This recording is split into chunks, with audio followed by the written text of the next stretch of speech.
Hello, I'm Say. I'm a paediatric nephrologist from Newcastle and previously communication officer for the British Association for Paediatric Nephrology. The fog was preventing me from coming down, so I created this 6-minute podcast into this important topic. Generation Z are a fantastic group of people, and if I was to relive my life, this is the generation that I want to be born in. Before we talk about them, what I want you to do is to think about who you are, what generation you're from, and to question your thoughts about your relationship with social media. By virtue of you being here, you're an enlightened lot. Normally, when I do this talk to a group of consultants, I only ever get 3 responses, which are here. I can show you that you're not too old. Advances in social media means that we're using more pictures and videos for more emotionally connected experience.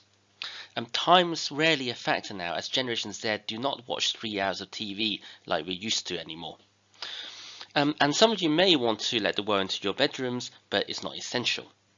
You've got full control about what you show, and actually Generation Z are much more concerned than previous generations about their privacy. This is a graph showing social network use by age. I can't see you, but I suspect you'll belong to one of these 4 groups. Even those who are elderly, half of them are on social media, so you're never too old. I found this slide on Twitter. This is a tweet about how to explain social networks to your grandparents.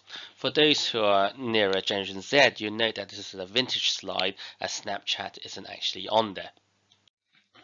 Social media for the teenage population is a rapidly changing field. So this is some data from the last 3 years, and so things like Instagram is rapidly on the rise. Twitter is actually falling. Facebook is a big no-no, as this is the one where your parents try to befriend you, and Snapchat is rapidly on the rise. And look at this. Virtually no one don't use social media. To understand generation differences, it's important to understand ourselves. What am I? What are my values and my relationship with the world? And what's important to me? At the end of the day, these are questions that we ask our patients in clinics to try to match their understanding with their treatment.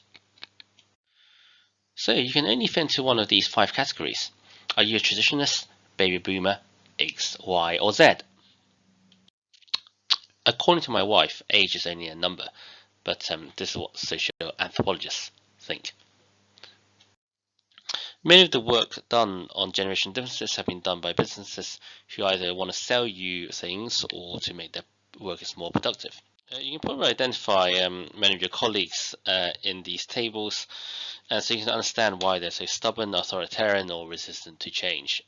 Each generation influences the next. Baby boomers are grandparents, Generation X are the parents, and Generation Ys are starting to have children of their own. So both Generation Y and Z are digital naive, which is that they've been born with technology. As a group, Generation Y were the pioneers of sharing online, so they're much more open and tolerant and are global citizens. Generation Z have grown up with more mature technology, and as a group they understand the need for privacy, but a bit more worried about job security and the need to focus on the future. In America, Generation X and Y now make up 50% of the population. As Tony Blair and David Cameron once said, "You're the future once," and I think that applies to us as well. There are big regional differences in where the generations predominate, and as you can see, Newcastle and Southampton are hotbeds of Generation Ys. So we're now in an information age. Let's use it to improve renal health. Regardless of generation, let's create an information community. Let's share what we do between our units, charities, and patients. We can use it to celebrate special events. So this is the World Kidney Day last year. We took a group of young adults with kidney transplants to Jamie Oliver's for their renal meal out. And then this is our renal nurses having a store in our hospital foyer.